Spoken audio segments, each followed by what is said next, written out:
ನಮಸ್ಕಾರ ಗೆಳೆಯರೇ, Kannada new GK ಚಾನೆಲ್ಗೆ ಸ್ವಾಗತ. ಸ್ನೇಹಿತರೆ, ನೀವು ನಮ್ಮ ಚಾನೆಲ್ಗೆ ಹೊಸಬರಾಗಿದ್ದರೆ ದಯವಿಟ್ಟು ಸಬ್ಸ್ಕ್ರೈಬ್ ಮಾಡಿಕೊಂಡು ಲೈಕ್ ಮಾಡಿ ಮತ್ತು ಇತರರೊಂದಿಗೆ ಹಂಚಿಕೊಳ್ಳಿ. ಮಧುರಾಗೆ 22 ವರ್ಷ, ಅವಳ ಅಕ್ಕ ಪ್ರತಿಭಾಗೆ 25 ವರ್ಷ. ಕಳೆದ ವರ್ಷವಷ್ಟೇ ಪ್ರತಿಭಾಗೆ ಮದುವೆಯಾಗಿತ್ತು. ಪ್ರತಿಭಾಳ ಗಂಡ ಒಳ್ಳೆಯ ಕೆಲಸದಲ್ಲಿದ್ದ, ಹೆಂಡತಿಯನ್ನು ಚೆನ್ನಾಗಿ ನೋಡಿಕೊಳ್ಳುತ್ತಿದ್ದ. ಮಧುರ ಕೂಡ ಆಗಾಗ ಅಕ್ಕನ ಮನೆಗೆ ಹೋಗಿ ಬರುತ್ತಿದ್ದಳು. ಹೀಗಾಗಿ ಭಾವನ ಜೊತೆ ಮಾತನಾಡುತ್ತಾ ಸ್ವಲ್ಪ ಸಲುಗೆಯನ್ನು ಬೆಳೆಸಿಕೊಂಡಿದ್ದಳು. ಮಧುರಗೆ ಸ್ವಲ್ಪ ಸುತ್ತಾಡುವ ಶೋಕಿ ಜಾಸ್ತಿ. ಸದಾ ಶಾಪಿಂಗ್, ಐಸ್ ಕ್ರೀಂ ಪಾರ್ಲರ್ ಇತ್ಯಾದಿಗಳಿಗೆ ಕರೆದುಕೊಂಡು ಹೋದರೆ ತುಂಬಾ ಸಂತೋಷ ಪಡುತ್ತಿದ್ದಳು. ಯಾರಾದರೂ ಅವಳಿಗೆ ಐಸ್ ಕ್ರೀಂ ಕೊಡಿಸಿದರೆ ಅವರು ಅವಳಿಗೆ ಬೇಗ ಇಷ್ಟವಾಗಿ ಬಿಡುತ್ತಿದ್ದರು. ಒಂದು ದಿನ ಡೆಂಟಲ್ ಚೆಕಪ್ಗೆ ಅಂತ ಭಾವನ ಜೊತೆ ಆಸ್ಪತ್ರೆಗೆ ಹೋಗಿದ್ದಳು ಮಧುರ. ಹಾಗೆ ಅಲ್ಲಿಂದ ಬರುವಾಗ ಅವಳ ಭಾವ ಅವಳನ್ನು ಒಂದು ಐಸ್ ಕ್ರೀಂ ಪಾರ್ಲರ್ಗೆ ಕರೆದುಕೊಂಡು ಹೋಗಿದ್ದ. ಮಧುರಾಜ್ ಅದರಿಂದ ತುಂಬಾ ಇಷ್ಟವಾಗಿ ಭಾವನನ್ನು ತುಂಬಾ ಇಷ್ಟಪಟ್ಟಳು. ಮಧುರಾ ಯಾವಾಗಲೂ ತುಂಬಾ ಲವಲವಿಕೆಯಿಂದ ಮಾತನಾಡುತ್ತಿದ್ದಳು. ನೋಡುವುದಕ್ಕೂ ಕೂಡ ತುಂಬಾ ಚೆನ್ನಾಗಿರುವುದರಿಂದ ಅವಳು ಎಲ್ಲರಿಗೂ ಇಷ್ಟವಾಗುತ್ತಿದ್ದಳು. ಐಸ್ ಕ್ರೀಂ ಪಾರ್ಲರ್ ಅಲ್ಲಿ ಐಸ್ ಕ್ರೀಂ ಅನ್ನು ತಿನ್ನುತ್ತಾ ತುಂಬಾ ಸಂತೋಷದಿಂದ, ಭಾವ ಥ್ಯಾಂಕ್ ಯು ಸೋ ಮಚ್. ನೀವಂದ್ರೆ ನನಗೆ ತುಂಬಾ ಇಷ್ಟ. ನೀವು ಏನು ಹೇಳಿದರೂ ನಾನು ಮಾಡುತ್ತೇನೆ ಅಂದಳು. ಅವಳ ಈ ರೀತಿಯ ಮಾತು ಅವಳ ಭಾವನ ಮನಸ್ಸಿನ ಒಳಗಿನ ಆಸೆಯನ್ನು ಸ್ವಲ್ಪ ಎಚ್ಚರಗೊಳಿಸಿತ್ತು. ಅವನು ಅವಳ ಕಡೆಗೆ ಸ್ವಲ್ಪ ಹೆಚ್ಚು ಲಕ್ಷ್ಯ ಕೊಡಲು ಸ್ಟಾರ್ಟ್ ಮಾಡಿದ. ಇನ್ನೊಂದು ದಿನ ಸ್ನಾನ ಮುಗಿಸಿ ಟವೆಲ್ ಸುತ್ತುಕೊಂಡು ರೂಮಿಗೆ ಹೋಗುತ್ತಿದ್ದ ಮಧುರಾಳನ್ನು ಕಂಡ ಅವಳ ಭಾವ ಅವಳು ತುಂಬಾ ಚೆನ್ನಾಗಿದ್ದಾಳೆ ಎನ್ನುವುದನ್ನು ಗಮನಿಸಿದ್ದ. ಹೇಗಾದ್ರೂ ಮಾಡಿ ಅವಳ ಜೊತೆ ಒಮ್ಮೆ ತನ್ನ ಆಸೆಯನ್ನು ತೀರಿಸಿಕೊಳ್ಳಬೇಕೆಂದು ಪ್ಲಾನ್ ಮಾಡಿದ. ಅವಳನ್ನು ಸಾಕಷ್ಟು ಖುಷಿ ಪಡಿಸುವ ಉದ್ದೇಶದಿಂದ ಆಗಾಗ ಅವಳನ್ನು ಹೊರಗಡೆ ಸುತ್ತಾಡಲು ಕರೆದುಕೊಂಡು ಹೋಗುತ್ತಿದ್ದ. ಮಧುರ ಕೂಡ ಆಗಾಗ ಅವನೊಡನೆ ತುಂಬ ಸಲುಗೆಯಿಂದ ಅವನ ಹತ್ತಿರ ಕುಳಿತುಕೊಳ್ಳುವುದನ್ನು ಮಾಡುತ್ತಿದ್ದಳು. ತನ್ನ ತಂಗಿ ತನ್ನ ಗಂಡನ ಜೊತೆ ತುಂಬಾ ಕ್ಲೋಸ್ ಆಗಿ ವ್ಯವಹರಿಸುತ್ತಿರುವುದು ಪ್ರತಿಭಾಗೆ ಯಾಕೋ ಸರಿ ಕಾಣಲಿಲ್ಲ. ಇದು ಆದಷ್ಟು ಬೇಗ ತನ್ನ ಕೈಮೀರಿ ಹೋಗಿ ತನಗೆ ಮಾರಕವಾಗಬಹುದು ಅಂತ ಅವಳು ಅಂದುಕೊಂಡಳು. ಆದಷ್ಟು ಬೇಗ ತನ್ನ ತಂಗಿಗೆ ಒಂದು ಒಳ್ಳೆಯ ಹುಡುಗನನ್ನು ನೋಡಿ ಮದುವೆ ಮಾಡಿ ಕಳುಹಿಸಿಕೊಡಬೇಕು ಅಂತ ನಿರ್ಧರಿಸಿದಳು. ಇದ್ದಕ್ಕಿದ್ದಂತೆ ತನ್ನ ತಂಗಿಯನ್ನು ತನ್ನ ಮನೆಯಿಂದ ಕಳುಹಿಸಿ ಕೊಡುವುದು ಅಷ್ಟು ಚೆನ್ನಾಗಿರಲ್ಲ ಅಂತ ಯೋಚಿಸಿದಳು. ಈ ನಡುವೆ ಭಾವನ ಜೊತೆ ಮಧುರಳ ತಿರುಗಾಟ ಆಗಾಗ ನಡೆಯುತ್ತಿತ್ತು. ಇಬ್ಬರೂ ಸ್ವಲ್ಪ ಜಾಸ್ತಿಯೇ ಕ್ಲೋಸ್ ಆಗಿ ಮೂವ್ ಆಗುತ್ತಿದ್ದರು. ಹಾಗಂತ ಇದರ ಬಗ್ಗೆ ತಕರಾರು ಎತ್ತಿದರೆ ತನ್ನ ತಂಗಿಯ ಜೊತೆ ಜಗಳವಾಗುವುದರ ಜೊತೆ ಗಂಡನಿಗೂ ಕೂಡ ಕೋಪ ಬರಬಹುದೆಂದು ಪ್ರತಿಭಾ ಅರ್ಥ ಮಾಡಿಕೊಂಡು ಇದನ್ನು ಕೂಲ್ ಆಗಿ ಪರಿಹರಿಸಿಕೊಳ್ಳಬೇಕು ಅಂತ ಅಂದುಕೊಂಡಳು. ತನ್ನ ತವರುಮನೆಗೆ ಕೆಲವು ದಿನಗಳ ಕಾಲ ಉಳಿದುಕೊಳ್ಳೋಕೆ ಅಂತ ಹೋಗಿ ಅಲ್ಲಿ ತನ್ನ ತಂಗಿಗಾಗಿ ಒಬ್ಬ ಗಂಡನ್ನು ಹುಡುಕಿದಳು. ಅವನು ಒಂದು ಗ್ಯಾರೇಜ್ ನಡೆಸುತ್ತಿದ್ದ. ಮನೆಯ ಪಕ್ಕದಲ್ಲಿ ಗ್ಯಾರೇಜ್ ಇದ್ದು ತಕ್ಕಮಟ್ಟಿಗೆ ಬಿಸಿನೆಸ್ ನಡೆಯುತ್ತಿತ್ತು. ಅವನು ನೋಡಲು ಸ್ವಲ್ಪ ಚೆನ್ನಾಗಿದ್ದ, ಆದರೆ ಮಧುರಗಿಂತ 10 ವರ್ಷ ದೊಡ್ಡವನಾಗಿದ್ದ. ಪ್ರತಿಭಾ ಮಧುರಳಿಗೆ ಬುದ್ಧಿ ಹೇಳಿದಳು.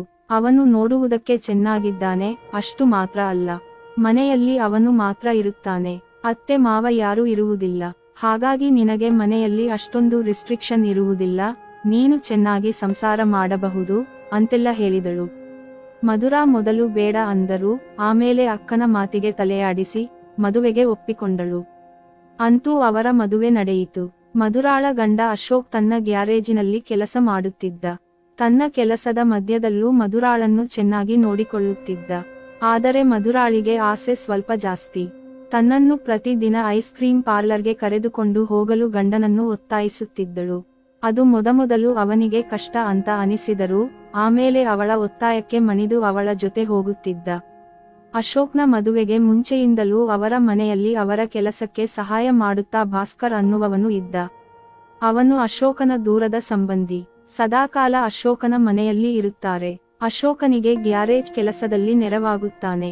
ಅಶೋಕನಿಗೆ ಕೆಲವೊಮ್ಮೆ ಕೆಲಸ ಜಾಸ್ತಿ ಇರುವ ಸಂದರ್ಭದಲ್ಲಿ ತನ್ನ ಹೆಂಡತಿಯನ್ನು ಹೊರಗಡೆ ಸುತ್ತಾಡಲು ಕರೆದುಕೊಂಡು ಹೋಗಲು ಆಗುತ್ತಿರಲಿಲ್ಲ. ಪ್ರತಿದಿನ ಹೋಗಲು ಆಗುವುದಿಲ್ಲ, ವಾರಕ್ಕೆ ಒಮ್ಮೆ ಹೋಗೋಣ ಅಂತ ಹೆಂಡತಿಗೆ ಸಮಾಧಾನ ಮಾಡುತ್ತಿದ್ದ. ಆದರೆ ಅವಳು ಅದಕ್ಕೆ ಒಪ್ಪಿಕೊಳ್ಳದೆ ಜಗಳ ಆಡುತ್ತಿದ್ದಳು. ಇದರಿಂದ ಸದಾ ಕಾಲ ಗಂಡನ ಮೇಲೆ ಮುನಿಸಿಕೊಂಡಿರುತ್ತಿದ್ದಳು. ಹೀಗಾಗಿ ದಿನದಿಂದ ದಿನಕ್ಕೆ ಅವರ ನಡುವಿನ ಪ್ರೀತಿ ಕಡಿಮೆಯಾಗತೊಡಗಿತ್ತು. ಅಶೋಕ್ ತನ್ನ ಕೆಲಸದಲ್ಲಿ ಬಿಸಿಯಾಗತೊಡಗಿದ. ಒಂದು ದಿನ ಅಶೋಕ್ ಮನೆಯಲ್ಲಿ ಇಲ್ಲದಿರುವಾಗ ಮಧುರಾಜ್ ಅರ್ಜೆಂಟಾಗಿ ಮಾರ್ಕೆಟಿಗೆ ಹೋಗಬೇಕಾಗಿತ್ತು. ಅವಳು ಅದಕ್ಕಾಗಿ ಭಾಸ್ಕರನ ಸಹಾಯ ತೆಗೆದುಕೊಂಡು ಅವನ ಜೊತೆ ಮಾರ್ಕೆಟಿಗೆ ಹೋದಳು. ಹಾಗೆ ಬರುವಾಗ ಅವನ ಜೊತೆ ಐಸ್ ಕ್ರೀಂ ಪಾರ್ಲರ್ಗೂ ಹೋಗಿ ಬಂದಳು. ಇದು ಅವಳಿಗೆ ಸ್ವಲ್ಪ ಖುಷಿ ಕೊಟ್ಟಿತು. ಹಳೆಯದೆಲ್ಲ ಮತ್ತೆ ನೆನಪಿಗೆ ಬಂತು. ಅವಕಾಶ ಸಿಕ್ಕಾಗಲೆಲ್ಲ ಭಾಸ್ಕರನ ಜೊತೆ ಮಾರ್ಕೆಟ್ಗೆ ಹೋಗತೊಡಗಿದಳು. ಅಶೋಕ್ ತನ್ನ ಕೆಲಸದಲ್ಲಿ ಬ್ಯುಸಿ ಇರುತ್ತಿದ್ದುದರಿಂದ, ಅದೂ ಅಲ್ಲದೆ ಭಾಸ್ಕರ್ ಮೊದಲಿನಿಂದಲೂ ಗೊತ್ತಿರುವ ಹುಡುಗನಾಗಿರುವುದರಿಂದ ಅಶೋಕ್ ಇದರ ಬಗ್ಗೆ ಜಾಸ್ತಿ ತಲೆಕೆಡಿಸಿಕೊಳ್ಳುತ್ತಿರಲಿಲ್ಲ. ಹೀಗಾಗಿ ಮಧುರ ಭಾಸ್ಕರ್ಗೆ ಸ್ವಲ್ಪ ಹತ್ತಿರವಾಗತೊಡಗಿದಳು. ಅವಳು ನೋಡುವುದಕ್ಕೂ ಕೂಡ ಚೆನ್ನಾಗಿರುವುದರಿಂದ ಭಾಸ್ಕರ್ ಅವಳ ಜೊತೆ ಹೋಗೋದಕ್ಕೆ ಇಷ್ಟಪಡುತ್ತಿದ್ದ. ಒಮ್ಮೆ ಮಧುರ ಯಾವುದೋ ಕೆಲಸ ಇದೆ ಅಂತ ಭಾಸ್ಕರನನ್ನು ಮನೆ ಒಳಕ್ಕೆ ಕರೆದಳು. ಅವರ ಮನೆಯ ಗ್ಯಾಸ್ ಸಿಲಿಂಡರ್ ಖಾಲಿ ಆಗಿತ್ತು. ಹಾಗಾಗಿ ಇನ್ನೊಂದು ಹೊಸ ಸಿಲಿಂಡರ್ ಅನ್ನು ಫಿಕ್ಸ್ ಮಾಡಬೇಕಾಗಿತ್ತು. ಅಶೋಕ್ ಮನೆಯಲ್ಲಿ ಇರಲಿಲ್ಲ. ಹಾಗಾಗಿ ಭಾಸ್ಕರನನ್ನು ಅವಳು ಮನೆಯೊಳಕ್ಕೆ ಕರೆದಿದ್ದಳು. ಭಾಸ್ಕರ್ ಗ್ಯಾಸ್ ಫಿಕ್ಸ್ ಮಾಡುತ್ತಿರುವಾಗ ಪಕ್ಕದಲ್ಲಿ ನಿಂತಿರುವ ಮಧುರಳನ್ನು ನೋಡಿದ. ಅವಳು ಆಗಷ್ಟೇ ಸ್ನಾನ ಮುಗಿಸಿ ಬಂದಿದ್ದಳು. ಚೂಡಿದಾರದ ಟಾಪ್ ಮಾತ್ರ ಧರಿಸಿದ್ದಳು. ಅವಳನ್ನು ಕಂಡು ಭಾಸ್ಕರನ ಮನಸ್ಸಿನಲ್ಲಿ ಆಸೆ ಮೂಡತೊಡಗಿತ್ತು. ಆಗಾಗ ಅವಳನ್ನು ಕದ್ದು ನೋಡತೊಡಗಿದ. ಅವನ ಉದ್ದೇಶ ಮಧುರಳಿಗೂ ಕೂಡ ತಿಳಿಯಿತು. ಅಶೋಕ್ ಕೂಡ ಮನೆಯಲ್ಲಿ ಇರಲಿಲ್ಲ. ಮಧುರ ಅವನಿಗೆ ತನ್ನನ್ನು ಇನ್ನಷ್ಟು ನೋಡಲು ಅವಕಾಶ ಮಾಡಿಕೊಟ್ಟಳು. ಅವನನ್ನು ಇನ್ನಷ್ಟು ಹೊತ್ತು ಮನೆಯಲ್ಲಿ ಇರಿಸಿಕೊಳ್ಳಲು ಪ್ಲಾನ್ ಮಾಡಿದಳು. ಟೀ ಮಾಡುತ್ತಿದ್ದೇನೆ, ಸ್ವಲ್ಪ ಹೊತ್ತು ಇಲ್ಲೇ ಇರು, ಕುಡಿದುಕೊಂಡು ಹೋಗುವಿಯಂತೆ ಅಂದಳು. ಹಾಗೆ ಬೆಡ್ರೂಮಲ್ಲಿ ಗೋಡೆಗೆ ಒಂದು ಮೊಳೆಯನ್ನು ಹೊಡೆದು ಕೊಡುವಂತ ಅವನಲ್ಲಿ ಕೇಳಿಕೊಂಡಳು. ಅವನು ಸರಿ ಅಂತ ಒಳಕ್ಕೆ ಬಂದ. ಇಷ್ಟೆಲ್ಲ ನಡೆಯುತ್ತಿದ್ದರೂ ಮಧುರ ಪೂರ್ತಿ ಬಟ್ಟೆಯನ್ನು ಹಾಕಿಕೊಂಡಿರಲಿಲ್ಲ. ಭಾಸ್ಕರ್ ಹಾಗೆ ಕೆಲಸ ಮಾಡುತ್ತಿರುವಾಗ ಅವನ ಹತ್ತಿರಕ್ಕೆ ಬಂದು ನಿಂತುಕೊಂಡಳು. ಈಗ ಭಾಸ್ಕರ್ಗೆ ತಡೆಯಲಾರದೆ ಅವಳನ್ನೇ ಮೇಲಿಂದ ಕೆಳಕ್ಕೆ ನೋಡುತ್ತಾ ನಿಂತ. ಇದೇ ಸರಿಯಾದ ಸಂದರ್ಭ ಅಂತ ಅಂದುಕೊಂಡ ಮಧುರ ಒಮ್ಮೆಲೆ ಅವನನ್ನು ತಬ್ಬಿಕೊಂಡು ತನ್ನ ಮಂಚಕ್ಕೆ ಕರೆದುಕೊಂಡು ಹೋದಳು. ಇಬ್ಬರು ಮನಬಂದಂತೆ ಮುದ್ದಾಡಿ ತಮ್ಮ ಆಸೆ ತೀರಿಸಿಕೊಂಡರು. ಇದು ಮೊದಲು.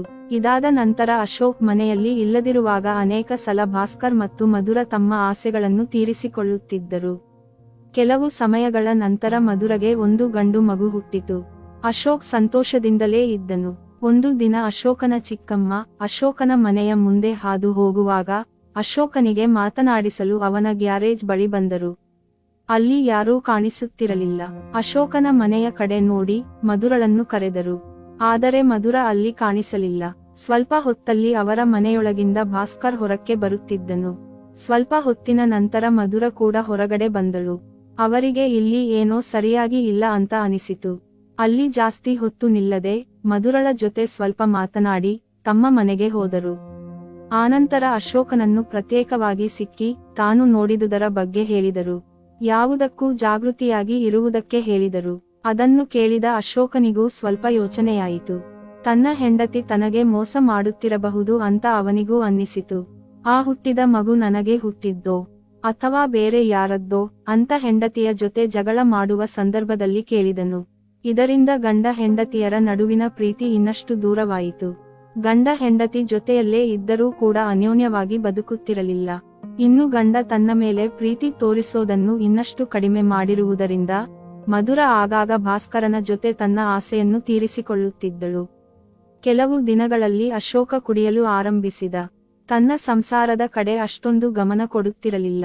ಅವನು ಕುಡಿದುಕೊಂಡು ಕೆಲಸ ಮಾಡುತ್ತಿರುವುದರಿಂದ ಅವನಲ್ಲಿ ಬರುವ ಕಸ್ಟಮರ್ಗಳು ಕೂಡ ಕಡಿಮೆಯಾದರು. ಇದರಿಂದ ಅವನ ದುಡಿಮೆಯೂ ಕೂಡ ಕಡಿಮೆಯಾಯಿತು.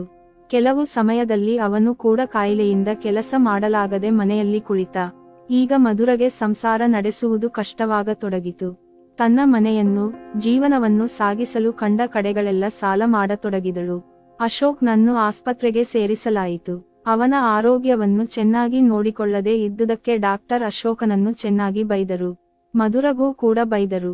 ಹೇಗೋ ಅಶೋಕನ ಅದೃಷ್ಟ ಚೆನ್ನಾಗಿತ್ತು. ಅವನು ಕಾಯಿಲೆಯಿಂದ ಬೇಗ ಚೇತರಿಸಿಕೊಂಡು ಮನೆಗೆ ಬಂದ. ಈ ಕಡೆ ಮಧುರಗೆ ತನ್ನ ತಾಯಿಯ ಮನೆಯಿಂದ ಆಸ್ತಿಯಲ್ಲಿ ಸ್ವಲ್ಪ ಪಾಲು ಸಿಕ್ಕಿತು. ಅದರಿಂದ ಅವರ ಸಾಲವನ್ನು ತೀರಿಸಿಕೊಳ್ಳಲು ಸಹಾಯವಾಯಿತು. ಆಸ್ಪತ್ರೆಯಿಂದ ಮನೆಗೆ ಬಂದ ಅಶೋಕ್ ಇನ್ನು ಮುಂದೆ ತಾನು ಈ ರೀತಿ ಬದುಕಬಾರದು ಅಂತ ತೀರ್ಮಾನಿಸಿದ್ದ. ಕಾಲ ಕಳೆದಂತೆ ಮಧುರಾಳ ಯೌವನ ಮತ್ತು ಅಂದ ಕಡಿಮೆಯಾಗಿರುವುದರಿಂದ ಭಾಸ್ಕರ್ ಕೂಡ ಅವಳಿಗೆ ಅಷ್ಟೊಂದು ಮರ್ಯಾದೆ ಕೊಡುತ್ತಿರಲಿಲ್ಲ. ಹೀಗಾಗಿ ಮಧುರಗೆ ವಾಸ್ತವದ ಅರಿವಾಗಿತ್ತು. ತನ್ನ ಕಷ್ಟಕ್ಕೆ ಕೊನೆ ಕಾಲದಲ್ಲಿ ಇರುವವನು ತನ್ನ ಗಂಡ ಮಾತ್ರ ಅನ್ನುವುದು ಅವಳಿಗೆ ಮನದಟ್ಟಾಗಿತ್ತು. ತನ್ನ ಸೌಂದರ್ಯ ಇರುವವರೆಗೂ ಬೇರೆಯವರು ತನಗೆ ಸಹಾಯ ಮಾಡುತ್ತಾರೆ, ಆನಂತರ ತನ್ನ ಸಹಾಯಕ್ಕೆ ಯಾರೂ ಬರುವುದಿಲ್ಲ ಅನ್ನೋದು ಅವಳಿಗೆ ಸ್ಪಷ್ಟವಾಗಿತ್ತು. ಗಂಡನನ್ನು ಪ್ರೀತಿಯಿಂದ ನೋಡಿ ತೊಡಗಿದಳು. ಅವಳ ಬದಲಾವಣೆಯಿಂದ ಅಶೋಕ್ ಕೂಡ ತನ್ನ ನಡವಳಿಕೆಯಲ್ಲಿ ಬದಲಾವಣೆ ಮಾಡಿಕೊಂಡ. ಅವಳ ಜೊತೆ ಚೆನ್ನಾಗಿ ಮಾತನಾಡಿದ. ತಾನು ಕೂಡ ಬೇರೆ ಕಡೆ ಕೆಲಸಕ್ಕೆ ಸೇರಿಕೊಂಡ. ಸಂಸಾರ ಮೊದಲಿನಂತೆ ಚೆನ್ನಾಗಿ ನಡೆಯತೊಡಗಿತು. ಈಗ ಅವರ ಮಗ ದೊಡ್ಡವನಾಗಿ ಅವನು ಕೂಡ ಕೆಲಸಕ್ಕೆ ಸೇರಿಕೊಳ್ಳುವ ಹಾಗೆ ಆಗಿದ್ದಾನೆ. ಕತೆ ಇಷ್ಟವಾದರೆ ಲೈಕ್ ಮಾಡಿ, ಚಾನೆಲ್ ಅನ್ನು ಸಬ್ಸ್ಕ್ರೈಬ್ ಮಾಡಿ. Thank you. ನಿಮ್ಮ ಅಭಿಪ್ರಾಯಗಳನ್ನು kannada newsgk@gmail.com ಗೆ ಕಳಿಸಿ. ನಮಸ್ಕಾರ.